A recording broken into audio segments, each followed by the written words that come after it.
I had been scrolling through local listings on a quiet Saturday morning when the ad caught my eye, an $800 house tucked away on a side street in Asheville. Its siding peeling and roof sagging like it had given up years ago. I clicked through the photos expecting decay, and that's exactly what I saw. Boarded windows, cracked linoleum, a yard overrun with weeds. And yet, a strange sense of possibility rose inside me. For the first time in decades, a decision was mine and mine alone. I had spent most of my adult life putting others' first, family obligations, expectations that never felt fair. Years of doing everything right had left me drained, quietly resenting the way my contributions were ignored, while my daughter's wants were always amplified. Buying this house wasn't reckless, it was a declaration. This was my stake in something real, tangible, and unapologetically my own. The idea terrified me. I imagined the calls, the questioning, the thinly veiled disappointment I would inevitably hear from my daughter, and the mother-in-law she so fiercely protected. I imagined the lecture about responsibility, the reminders that I should be helping family rather than indulging a whimsically cheap dream. And yet, fear alone wasn't enough to stop me. I filled out the offer, double-checking the numbers, imagining walking through that crooked front door, standing in the space that would finally belong to me and no one else. I hit submit and leaned back in my chair, letting the weight of the choice settle in. Relief and apprehension danced together, a strange mix of pride and dread. The email pinged. My offer was accepted. It was mine, all $800 of it. And I knew the moment I stepped into that house, my life would change in ways I could barely imagine. I hadn't even unpacked the last box when Lila called, her voice sharp and incredulous. "Mom, what did you do?" she demanded, as if I had committed a crime. I took a deep breath and explained calmly. "I bought a house. It's small. It needs work, but it's mine." There was a pause, and then the words cut through me like glass. "A junk house." "Seriously? Then live like junk. That's exactly what you deserve." Her tone was not just anger, it was contempt, and it left me staggering for a moment. I could hear the mother-in-law in the background, her presence amplified even through the phone, her expectations unmistakable. This house, according to them, was a waste, a reckless squandering of money that should have funded a $15,000 luxury retreat she had planned. My refusal to contribute to their extravagant lifestyle was a betrayal in their eyes. I tried to respond to explain that I wasn't shirking responsibility, but rather claiming a piece of my own life. My words fell flat. Lila's voice rose again, dripping with judgment. "You think this is smart? You've embarrassed us. You've shamed the family." I felt a strange mix of disbelief and hurt. Not the kind of fleeting disappointment I might have felt as a teenager, but a deep, unyielding ache, the realization that my daughter had aligned herself fully with her mother's judgment, placing loyalty to them above any understanding of my choices. Years of putting others first had not earned me respect, only scrutiny. And now that I finally acted for myself, I was being condemned for it. I held the phone in my hand, staring at the blank walls of my living room, trying to let the words sink in without crumbling. My pride for the house and my choice battled with the sting of rejection from my own child. I understood now that this wasn't just about the house, it was about control, about who got to decide what mattered in our family. When I finally hung up, the silence in the house felt heavier than any argument. The excitement of owning the property mingled uneasily with a growing sense of isolation. I knew that stepping into that house would not just be a physical journey, but the start of redefining the boundaries my family had never respected. The next morning, I would drive to Asheville and face the reality of the house, knowing it was mine to claim no matter who opposed me. I locked the door behind me and took a long, steadying breath. For the first time in years, I felt the strange mixture of relief and apprehension that comes with leaving something familiar, yet suffocating. The house I had spent decades tending to the routines and expectations that had defined my days now felt like chains I was finally breaking free from. Memories flickered in fragments: birthdays, where my achievements went unnoticed; family vacations, where I was always last to be considered; the constant comparisons to Lila and her mother. I had played the dutiful daughter, the reliable caregiver, the invisible force keeping everything in order. All that compliance, all that careful accommodation had earned me gratitude in whispers, but never respect, never acknowledgement. Sliding into my car, I felt a quiet resolve settle over me. This was not abandonment, it was reclamation. Each mile toward Asheville peeled away another layer of obligation, another expectation that had never been mine to carry. The world outside the familiar streets waited uncertain and unshaped, but mine to shape. I didn't dwell on what I was leaving behind. Instead, I thought of the $800 house waiting at the end of a winding gravel driveway, a place I could call my own, unpolished and imperfect, yet entirely mine. The decision to come here was more than an investment. It was a statement, a first act of living on my own terms. The driveway appeared ahead, winding past the old oaks, and I felt a shift within me. The house was more than a building. It was the beginning of a life reclaimed, and stepping onto that gravel would make it real. The gravel crunched under my tires as I drove up the long, narrow driveway, the $800 house finally coming into view. It was worse than the photos had shown. The windows were cracked, some partially boarded, and the paint clung to the siding in thin, peeling strips. The roof sagged in the middle as if it had long since given up, and yet as I sat there for a moment in the car, a quiet thrill ran through me. This was mine. I stepped out, boots sinking slightly into the damp earth, and walked around the perimeter, taking note of every broken shutter, warped board, and rusted hinge. The air smelled of mildew and wet leaves, the kind of scent that made you aware of both neglect and possibility. I could feel the history in the walls, every imperfection, a silent testament to the lives that had passed through this space. Inside, the floorboards groaned under my weight, and the linoleum was cracked in several places. I dropped my bags by the door and took a slow tour, touching the windowsills, opening cabinets that revealed nothing but dust, and examining the bathroom tiles, some of which were loose or missing entirely. Each small task, each careful step, was a declaration. I was here. I had arrived. I set my bag down in what would be my temporary living area and started arranging a few essential items: a blanket over a creaky chair, a small table by the window. I wanted to mark this space as mine, no matter how humble or worn. With every adjustment, I felt a growing sense of ownership, a tangible reminder that this house, with all its flaws, represented freedom. Sitting for a moment on the chair, I allowed myself to breathe. The reality of what I had done, stepping away from obligations, expectations, and judgment, finally settled in. This was not just a house. It was a beginning, and everything I did here from this moment forward would be entirely on my terms. I rose and walked toward the kitchen, ready to face the small repairs and tasks that would transform this neglected space into a home I could call my own. As I scrubbed a stubborn patch of mildew from the kitchen counter, memories rose unbidden, taking me back decades. I was 8, standing in the school auditorium, my essay winning first place in a statewide competition, yet no one in my family had clapped. Lila, 3 years younger, had been praised for the smallest accomplishments, framed and displayed for all to see. I had learned early that my efforts were invisible unless they served someone else's pride.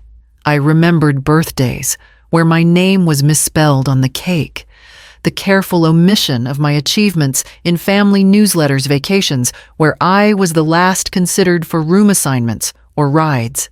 Every act of favoritism, every subtle dismissal had taught me one lesson. Your value is measured by how well you fit into someone else's narrative, not by your own choices or merits. Those memories surged as I examined the sagging floors and cracked windows around me. This $800 house, broken and imperfect, was my declaration against that lifelong pattern. Each peeling board, every crooked window, was a reminder that I no longer had to seek validation from those who had never truly seen me. I could build something that reflected my vision, my effort, and my standards, not theirs. I ran my hand along the countertop, feeling the rough edges, and realized that this house was more than a project. It was a statement of self-worth. The neglect I had endured had shaped me, yes, but it had also forged a resilience and clarity I would not trade. For the first time in my life, my choices were fully my own, guided not by approval or judgment, but by a desire to honor my own life and labor. Setting the rag aside, I walked toward the living room, ready to confront the tasks that would turn this statement into reality, one careful step at a time. I spent the morning moving through the house, tackling the small, stubborn problems that had accumulated over years of neglect. A leaking faucet in the bathroom became my first victory, a crooked curtain rod my next. Each adjustment, no matter how minor, reinforced the sense that I was reclaiming this space as entirely my own. The floorboards creaked under my careful steps, but with each repair, each measured effort, I felt the house slowly bending to my rhythm rather than mine to its decay. Later I called Lila. The conversation was deliberate, measured. I told her clearly that I would not contribute to her mother's retreat, that my choice to buy the house was final, and that my life could no longer be dictated by her or anyone else. Her voice rose in disbelief and exasperation, but I remained calm, refusing to argue, refusing to apologize. This was the first time I had spoken so firmly, so unapologetically, and it felt like a small, exhilarating victory. I spent the afternoon documenting the house, taking photos of repairs, noting everything that had been neglected. If anyone ever tried to exploit my efforts, I would have evidence. Lila's previous hints about publicizing family matters on social media had not escaped me. Every photo, every note was a subtle preparation for the possibility that my home and my life might become fodder for someone else's story. As the sun dipped low, I stepped back and surveyed the progress, feeling a rare sense of control and self-reliance. The house had shifted from a symbol of potential to a tangible demonstration of my agency, a space where decisions were mine and mine alone. I locked up the tools and moved toward the front door, ready to face the next day's challenges with the confidence that I was no longer at the mercy of others' expectations. It started with a notification I didn't expect. My phone buzzed constantly as images of the house I had bought appeared online, posted by Lila. She had framed my modest $800 purchase as a spectacle, pictures of peeling paint, crooked floorboards, and rusted fixtures, accompanied by captions designed to elicit sympathy for her mother-in-law's planned retreat. A GoFundMe link had been shared claiming it was to help my mom rebuild her life, with my face plastered across the banner. I didn't respond immediately. I watched quietly, letting the situation unfold, letting my initial shock settle into something cooler. Lila was performing, curating every angle to maximize likes and comments. Her tone online, dripping with faux concern, twisted my personal choice into public ridicule. People I didn't know sent donations and comments praising her generosity, unaware of the manipulation. I took a deep breath and began documenting everything. Screenshots, timestamps, videos of live streams, social media posts, every interaction that could serve as evidence if this escalated further. Each click was deliberate, each record a way to reclaim control from someone trying to exploit my life. Even as I worked, a mix of anger and resolve grew within me. This wasn't just embarrassment, it was intrusion, a calculated attempt to turn my independence into a performance for her gain. Yet I resisted the urge to confront her, directly knowing that reacting impulsively would play into her plan. My silence, careful observation, and meticulous documentation were acts of quiet defiance. By evening, the notifications slowed, but the tension remained.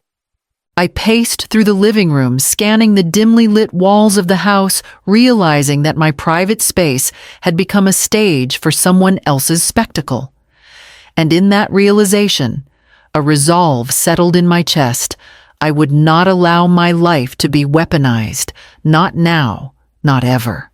I shut the laptop and stepped outside, letting the cool night air settle my thoughts, preparing for the next move I would take to protect both my home and my dignity. The next morning, I contacted Elsie, a longtime friend and paralegal, explaining the situation with Lila's posts and the GoFundMe campaign.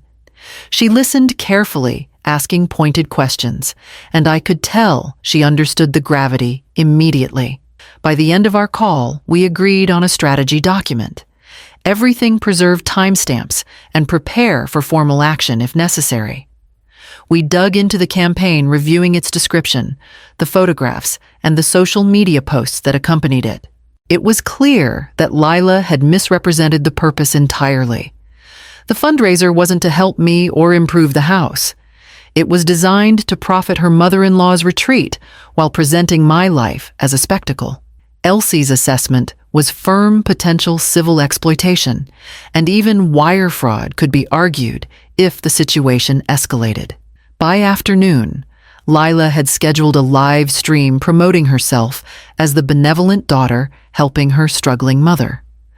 I watched silently, documenting her every word and gesture.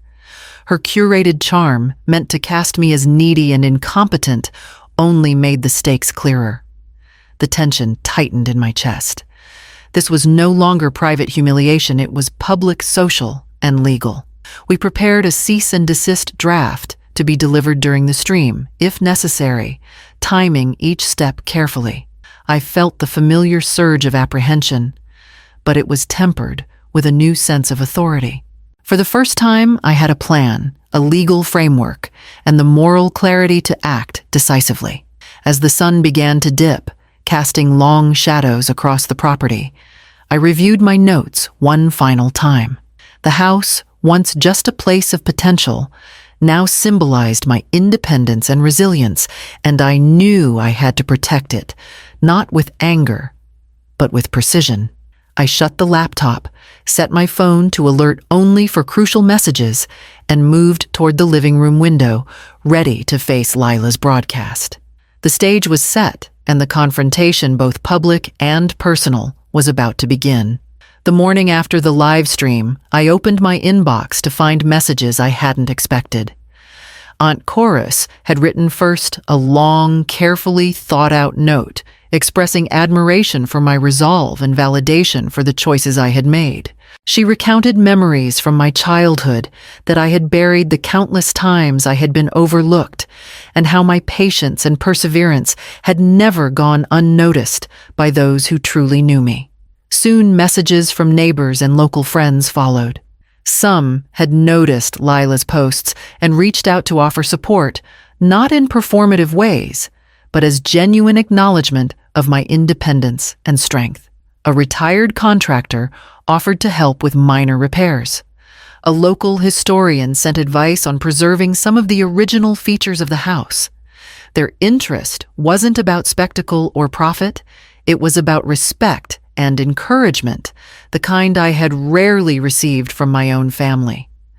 I scrolled through social media, cautiously seeing the remnants of Lila's livestream. The carefully constructed narrative she had built was crumbling. Comments that once praised her generosity were now questioning the authenticity of her intentions. People started comparing her words to the documentation I had quietly compiled, and it became evident that many recognized the manipulation she had attempted. A sense of relief washed over me, accompanied by a quiet pride. For the first time, My worth wasn't being measured by approval from my daughter or her mother, but by the recognition of those who could see the truth without bias. The house, the repairs, the hours spent asserting control over my own life, all of it had been worth it.